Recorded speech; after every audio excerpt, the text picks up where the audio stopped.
जय सद्गुरु स्वामी प्रभु जय अंतरयामी सहजानंद दयाळु सहजानंद दयाळु फलवंत बहुनामी जय सद्गुरु स्वामी जय सद्गुरु स्वामी प्रभु जय अंतरयामी सहजानंद दयाळु सहजानंद दयाळु फलवंत बहुनामी जय सद्गुरु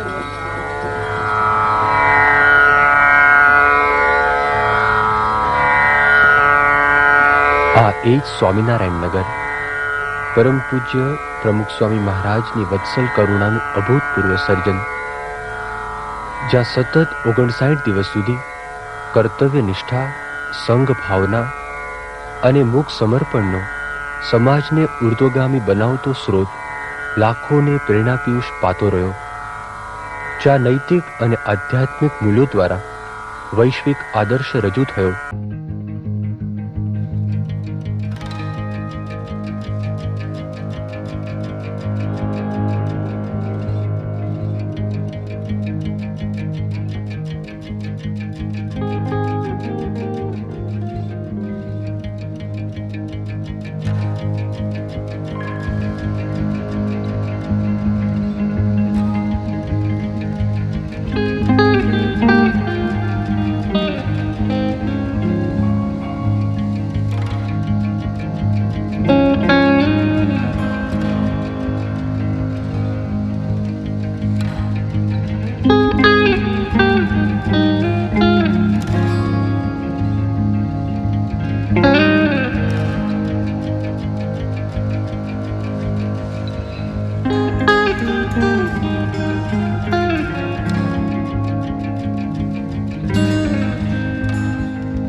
કેટલાય દર્દીઓના જીવનદાનમાં સહભાગી બનતો રહ્યો. ભારતના વિવિધ પ્રાંતના લોકનૃત્યો વડે યુવા શક્તિને ખીલવતો રહ્યો. શાસ્ત્રીય તેમજ સુગમ સંગીતના ક્ષેત્રમાં પંકાયેલા કલાકારોના ભક્તિ ગીતો વડે સૌને પ્રેરતો રહ્યો અને આદિવાસીઓને પણ સમાન તક આપીને સમાજની હરોળમાં મૂકતો રહ્યો.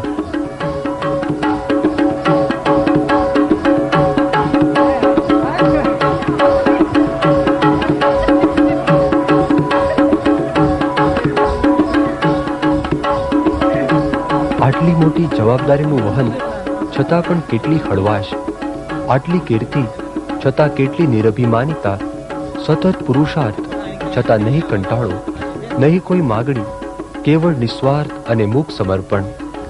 સ્વયંસેવકોમાં દેખાતા આવા લોકોત્તર ગુણોને લીધે જ મુલાકાતે આવનાર દરેકને આ નગર જીવંત અને સહજ લાગતું. અહીં પ્રત્યેક રચનાઓ, પ્રત્યેક કાર્યક્રમો અને પ્રત્યેક કાર્યો એક એવા પ્રેરણાબિંદુ સાથે સંકળાયેલા હતા કે જેને કારણે આ બધું શક્ય બન્યું. એ પ્રેરણાબિંદુ એટલે મૂળ અક્ષર મૂર્તિ ગુણાતીતાનંદ સ્વામી, જેઓનું જીવન જ આ કાર્યની ગવાહી પૂરે છે.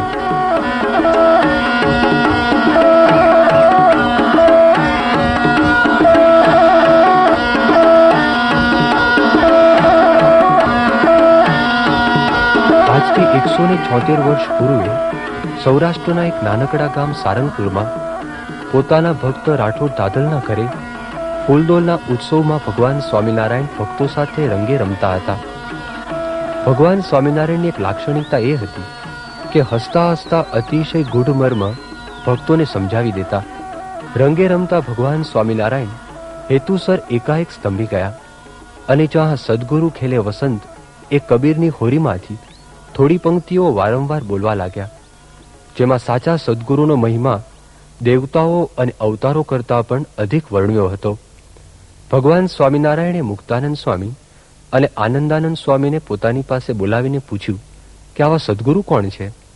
બંને જવાબ આપ્યો, હે મહારાજ, એવા સદગુરુ તો આપ જ છો. ભગવાન સ્વામિનારાયણ કહે, હું તો સર્વોપરી ભગવાન પુરુષોત્તમ નારાયણ છું, સદગુરુ કરતાં પણ મહાન.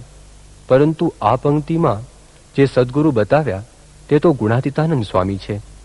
તેઓ મનુષ્ય અને ભગવાન વચ્ચેના સેતુ સમાન છે. તેઓ મારા સર્વોત્તમ ભક્ત અને મારે રહેવાનું અક્ષરધામ છે.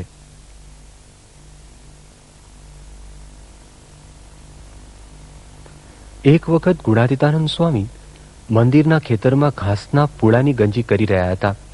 આ જોઈને એક ભક્ત નથુ ભટ્ટને મનમાં પ્રશ્ન થયો કે સ્વામી તો ઘાસના પૂળા ગોઠવે છે, તો પછી અક્ષરધામ કેવી રીતે હોઈ શકે?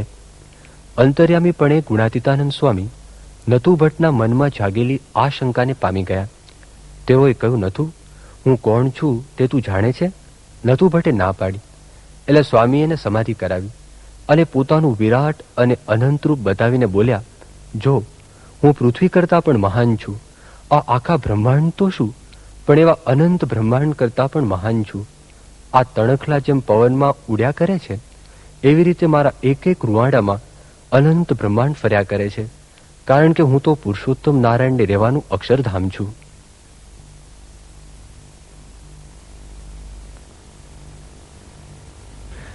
નિત્ય પૂજાની જેમ નિત્ય સેવા એ ગુણાતીતાનંદ સ્વામીના જીવનનો ક્રમ હતો.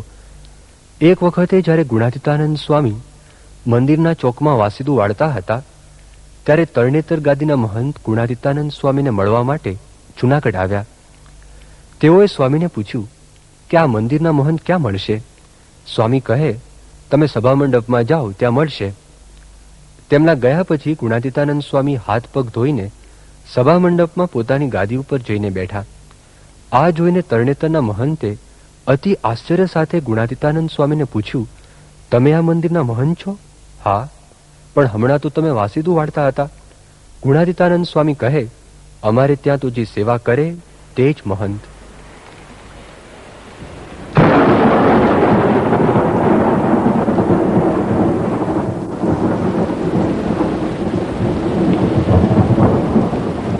ચોમાસાની એક અંધકાર ભરી રાત હતી. સુસવાટા સાથે પવન વાતો હતો, વરસાદ વરસતો હતો. નેવા નીચે પલળતા પલળતા ગુણાતીતાનંદ સ્વામી શ્રીજી મહારાજની પ્રતીક્ષા કરી રહ્યા હતા. તેઓ જાણતા જ હતા કે દાદા ખાચરના દરબારમાં વાતો કરવા ગયેલા શ્રીજી મહારાજ રાત્રિ દરમિયાન ગમે ત્યારે પાછા ફરશે જ, અને ત્યારે તેઓના દર્શનની એક ઝલક પામી શકાશે. પળે પળે દરેક ક્રિયાઓમાં તેઓ શ્રીજી મહારાજને અખંડ દેખતા હોવા છતાં તક મળતા કોઈ પણ સમયે મહારાજના દર્શન ચૂકવા નહીં એવો એમને ખપ હતો. પછી ભલેને એક ક્ષણિક દર્શન માટે આખી રાત જાગવું પડે, અથવા તો સુસવાટા ભર્યા પવનોમાં કે અનરાધાર વરસતા વરસાદમાં કલાકોના કલાકો પલળવું પડે. આવી ગુણાતીતાનંદ સ્વામીની ભક્તિ હતી. આવી ભક્તિથી પૂર્ણ આનંદની પ્રાપ્તિ થાય છે, અને ભક્તિ મોહરે છે ભગવાનના મહિમાથી. ભગવાનના મહિમાનો પ્રસાર કરવો એ જ ગુણાતીતાનંદ સ્વામીનું જીવન હતું. શ્રીજી મહારાજનો મહિમા અને ઐશ્વર્ય સૌને સમજાવવા માટે ગુણાતીતાનંદ સ્વામી એક ગામથી બીજે ગામ અવિરત વિચરતા હતા. તેઓએ અડવાણે પગે એટલું બધું વિચરણ કરેલું કે તેમના પગના તળિયા ખાસડા જેવા થઈ ગયા હતા. આ બાબતનો નિર્દેશ કરતા તેઓ કહે છે કે આ જોને, અમારા પગ વજ્ર જેવા છે, તે કાંટા વાગે નહીં અને ધગે પણ નહીં. એકવાર અમે મહારાજ પાસે જતા હતા. તે રસ્તામાં શૂળ હતી, તે કરડ કરડ બોલતી ગઈ અને અમે ચાલ્યા ગયા, કાંઈ થયું નહીં. ગુણાતીતાનંદ સ્વામીની વાતો સાદી પણ વેધક હતી. તેમની વાતોનું સ્વામીની વાતો નામના પુસ્તકમાં સંપાદન કરવામાં આવ્યું છે. તે વાતોનો આપણે રસ માણીએ. સ્વામિનારાયણ હરે સ્વામીએ વાત કરી. આપણે જાણીએ છીએ જે આપણને ભગવાનમાં હેત છે, પણ આપણા કરતાં તો ભગવાન અને સાધુને આપણા પર જાજુ હેત છે. સ્વામિનારાયણ હરે સ્વામીએ વાત કરી. આપણે તપાસ કરો, જે 1000 રૂપિયા મળે તેનું શું ફળ છે, લાખ રૂપિયા મળે તેનું શું ફળ છે, અને કરોડ રૂપિયા મળે તેનું શું ફળ છે? કેમ જે રોટલાથી તો વધારે ખવાતું નથી? માટે તેનો તપાસ કરવો અને પાછા વળતા શીખવું. સ્વામિનારાયણ હરે સ્વામીએ વાત કરી. આ લોકમાં 2 દુઃખ છે, અન્ન વસ્ત્ર ન મળે કે ન પચે, અને તે વિનાનું દુઃખ તો અજ્ઞાનનું છે. સ્વામિનારાયણ હરે સ્વામીએ વાત કરી. જેમ ખાધા વિના ભૂખ જાય નહીં, તાપ્યા વિના ટાઢ જાય નહીં, અને સૂર્ય વિના અંધકાર જાય નહીં, તેમ સમાગમ વિના અજ્ઞાન જાય નહીં. સ્વામિનારાયણ હરે સ્વામીએ વાત કરી. જેટલું કંઈ માયામય સુખ છે તે દુઃખ વિનાનું હોય નહીં. સ્વામિનારાયણ હરે સ્વામીએ વાત કરી. 100 કરોડ રૂપિયા હોય અને એક દોકડો ખોવાઈ જાય તો ગણતીમાં નહીં. તેમ ભગવાનનો મહિમા સમજાય તેને કોઈ વાતની ગણતી ન રહે. સ્વામિનારાયણ હરે સ્વામીએ વાત કરી. જ્યાંથી અચાનક ઉચાળા ભરવા તે ઠેકાણે ઉદ્યમ કરે છે, ને જ્યાંથી કોટી કલ્પે પણ ઉચાળા નથી ભરવાના તેને અર્થે ઉદ્યમ નહીં, એ જ અજ્ઞાન છે. સ્વામિનારાયણ હરે સ્વામીએ વાત કરી. ભગવાનની સ્તુતિ કરવી, પણ પોતાને પતિત અને અધમ માનવો નહીં. કેમ જે એમ માને તો જીવમાં બળ રહે નહીં, ને જીવ ગ્લાનિ પામી જાય. આપણે તો ભગવાન મળ્યા છે, માટે પતિત શા સારું માનીએ? આપણે તો કૃતાર્થ માનવું. સ્વામિનારાયણ હરે સ્વામીએ વાત કરી. જે લખ્યું તે વાંચ્યું નહીં, તો તે લખ્યું તે ન લખ્યું. કદાપી વાંચ્યું પણ તેમાં શરત ન રાખી, તો તે વાંચ્યું તે ન વાંચ્યું. કદાપી શરત રાખી પણ તેમ કરવાને માર્ગે ન ચલાય તો પણ શું? ગુણાતીતાનંદ સ્વામીનું વિચરણ ઘણા માટે લાભદાયક હતું. એમના વ્યક્તિત્વએ બહારવટિયાઓ ઉપર પણ અજબ જાદુ કર્યો હતો. એમાંનો એક હતો વાલેરો વરુ. વાલેરો નિર્દોષ પ્રજાને પણ રંજાડતો, તેમને લૂંટતો, તેમનું અનાજ બાળી નાખતો, તેમના પશુઓને હાંકી કાઢતો અને ખૂન પણ કરી નાખતો. એક વખત ગુણાતીતાનંદ સ્વામી અને સંતો ગીરના ગીચ જંગલમાં આવેલા વાલેરાના અડા પાસેથી અજાણતામાં જ પસાર થયા. વાલેરાના સાગરીતોએ બંદૂકની નાળે તેમને રોક્યા અને સૌને વાલેરાની સમક્ષ હાજર કર્યા. સાથેના સૌ જ્યારે ભયભીત હતા ત્યારે ગુણાતીતાનંદ સ્વામી સ્વસ્થ હતા. એમની આ શાંત મુખમુદ્રા જ્યારે વાલેરાએ જોઈ ત્યારે તે અચકાયો. તેને બંદૂક નીચે મૂકી. તે સ્વામીની આંખમાં પોતાની આંખ પરોવી શક્યો નહીં. એને આખા શરીરમાં રોમાંચ અને કદી ન અનુભવેલ શાંતિનો અનુભવ કર્યો. પોતાના પાપો ઓગળતા હોય એવું તેને લાગ્યું. એક કઠોર ડાકુ મૃદુ થઈ રહ્યો હતો. એને ખબર નહોતી કે એને શું થઈ રહ્યું હતું. ધીરે રહી તેને માથું ઊંચું કર્યું, સ્વામીની આંખમાં આંખ પરોવી અને બોલ્યો, હવેથી હું બારવટ્યું નહીં કરું.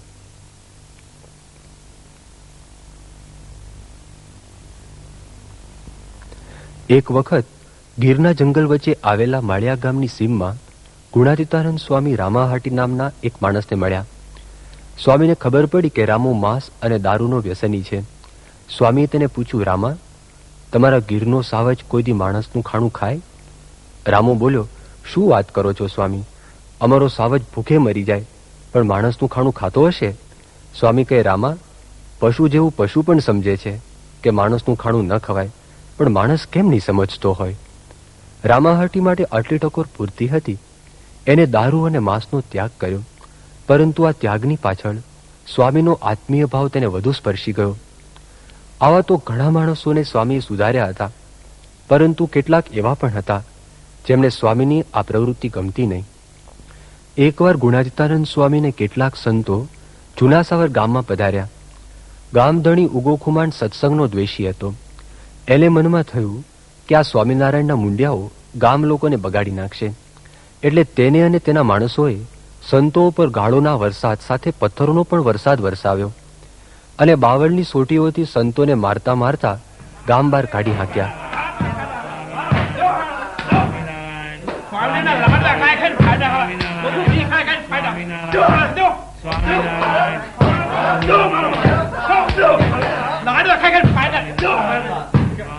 લોહી લુવાણ સંતોએ એક ઝાડ નીચે આશ્રય લીધો. તે વખતે ત્યાંથી પસાર થતા કેટલાક ગામ લોકોને અંદરો અંદર વાત કરતા ગુણાતીતાનંદ સ્વામી સાંભળ્યા કે ઉગા ખુમાણે 60 વર્ષની ઉંમરમાં એક પણ સારું કર્મ કર્યું નથી, વળી કીડી જેવા જીવને પણ ન દુખવે એવા નિર્દોષ સંતોને પણ માર્યા. ભગવાન એને સંતાન ક્યાંથી આપે?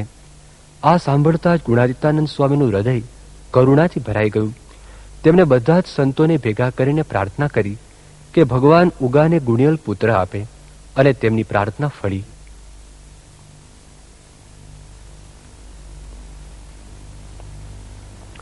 એકવાર ગુણાતીતાનંદ સ્વામી અમરેલીમાં બિરાજતા હતા. ઘણા હરિભક્તો સ્વામી પાસે આવતા, પ્રશ્નો પૂછતા અને સમાધાન મેળવતા. એકવાર જીણા શુક્લે સ્વામીશ્રીને પૂછ્યું કે સ્વામી, આ તમારા સત્સંગીઓ છે, તેમને તમારામાં બહુ હેત દેખાય છે, તમારા માટે મરી મટે અને જેમ કહો તેમ કરે. એટલું હેત તો એમના સ્ત્રી છોકરામાં પણ નહીં હોય. તમે કહો તો ઘરબાર પણ ત્યજી દે ને અહીં રહી જાય, અને તમારા વચને ઊભા સુકાય. એનું શું કારણ છે? સ્વામીશ્રીએ ધીરેથી કહ્યું, તમને કદાચ ખબર નહીં હોય, તેમને વર્ષો વર્ષ 2 ગાડા ભરીને અનાજ આપીએ છીએ, તો અમારામાં હેત કેમ ન થાય? આશ્ચર્ય સાથે જીણા શુક્લે ફરી પૂછ્યું કે તમારા સત્સંગીઓ તો ઘણા છે, એ બધાને 2 ગાડા ક્યાંથી આપો? સ્વામીશ્રી કહે, જુઓ, અમે તેઓને ચોરી, જુગાર, વ્યભિચાર અને અફીણ વગેરે વ્યસનો મુકાવીએ છીએ, અને ડાકલા બેસાડવા, બજાણિયા, દાણા જોવરાવવા, ટીપણા જોવરાવવા, ગ્રહ પનોતી, રાંદેલ તેડાવી, ભવાયા રમાડવા વગેરે વહેમો મુકાવીએ છીએ. આ બધા વ્યસન અને વહેમનો જે ખર્ચ થાય, એમાંથી વર્ષે 2 ગાડા અનાજ કેમ ના આવે? ત્યારે શુક્લે કાન પકડીને કહ્યું કે હા સ્વામી, આપની વાત સાચી છે, એ તો 2 ગાડાથી પણ વધી જાય. પછી સ્વામીશ્રીએ તેઓને કહ્યું કે તેઓને અમારામાં હેત કેમ ન થાય? ગુણાતીતાનંદ સ્વામી માનવતાના ઘડવૈયા હતા. તેઓએ હજારોને આધ્યાત્મિકતાની ટોચે પહોંચાડ્યા હતા, પરંતુ પોતાના જેવા જ સમર્થ અનુગામી બ્રહ્મ સ્વરૂપ ભગતજી મહારાજને તૈયાર કર્યા એમનું સૌથી મહાન કાર્ય હતું. ભગતજી મહારાજે ગુણાતીતાનંદ સ્વામીની 12 વર્ષ સુધી શ્રદ્ધાપૂર્વક સેવા કરી અને સ્વામીની મરજી પ્રમાણે પોતાનું જીવન ઘડ્યું. એમની ભક્તિથી ગુણાતીતાનંદ સ્વામી એટલા બધા રાજી થઈ ગયા કે એમને ભગવાનનો સાક્ષાત્કાર કરાવ્યો. એમની કૃપાથી ભગતજી મહારાજ અનંત કોટી બ્રહ્માંડોને હસતા મલકવત દેખતા હતા. એમના જેવા સમર્થ અનુગામી શાસ્ત્રીજી મહારાજ થકી ભગતજી મહારાજનું કાર્ય ચાલુ રહ્યું. એમના પછી યોગીજી મહારાજે સત્સંગનું સુકાન સંભાળ્યું. આધ્યાત્મિકતાની આ મશાલ અદ્યાપી પર્યંત પ્રગટ બ્રહ્મ સ્વરૂપ પ્રમુખ સ્વામી દ્વારા પ્રજ્વલિત છે.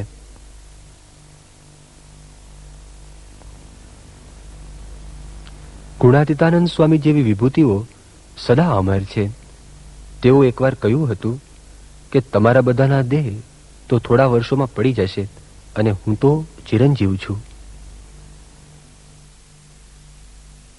27મી ઓક્ટોબરથી 3જી ડિસેમ્બર સુધીના કાર્યક્રમોની હવે આપણે ઝાંખી કરીએ. શરદ પૂનમના દિવસે સત્સંગના અગ્રણી હરિભક્તો પરમ ભગવદીય સી.ટી. પટેલ, પરમ ભગવદીય મહેન્દ્રભાઈ બેરિસ્ટર, પરમ ભગવદીય જશભાઈ પટેલ અને પરમ ભગવદીય કેસી પટેલે પ્રવચન દ્વારા ગુણાતીતાનંદ સ્વામીને અંજલિ અર્પી.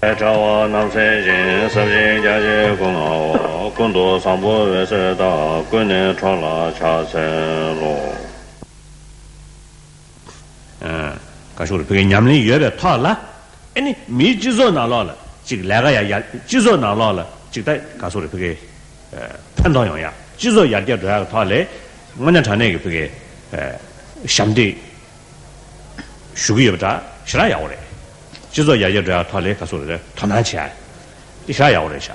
इस स्वामी नारायण संस्थान ने अपने ही संप्रदाय को ही नहीं बल्कि समाज में जाकर घूम कर इस समाज के कुरीतियों को निराकरण करके बड़ी समाज के कल्याण के लिए कृपा की है, दृष्टि दी है. ये एक बहुत बड़ा काम है.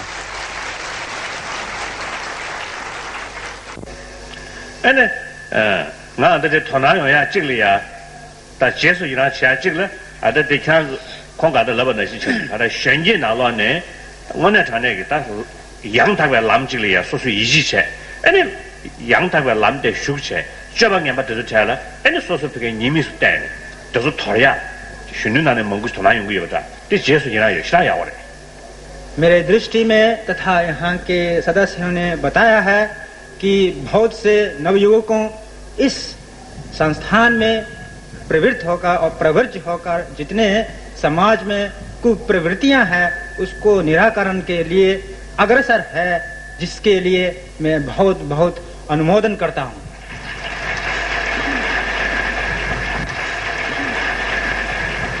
संतों का प्रदान ए विषय पर व्याख्यान आपता तेओए जणाव्યું કે छोटा सा बच्चा मूल जी आप पढ़ते हैं, एक महंत से प्रश्न पूछते हैं, कहते हैं कि कारण क्या है और कार्य क्या है. सभी लोग तो चकित हो जाते हैं. छोटा सा बच्चा पूछता है कि कारण क्या है और कार्य क्या है, कोई उत्तर नहीं दे पा रहा है और मूल जी ही उत्तर देते हैं. कहते हैं कारण वही ईश्वर है, परमेश्वर है, और यह जो कार्य संसार है. तात्पर्य यह है, मैं यह बताने की चेष्टा कर रहा हूं कि ये संत कौन है, ये शास्त्र कौन है. शास्त्र तो संत ही बनाता है, तो संत और शास्त्र में अंतर नहीं है. पर संत की विशेषता यह है कि संत जब सामने रहते हैं तो मानो शास्त्र चलता फिरता दिखाई देता है. शास्त्र तो किताबों के समान और संत तो चलते हुए शास्त्रों के समान है. प्राणवान जो बताते हैं, सिखा देते हैं, जिनको देख करके हम सब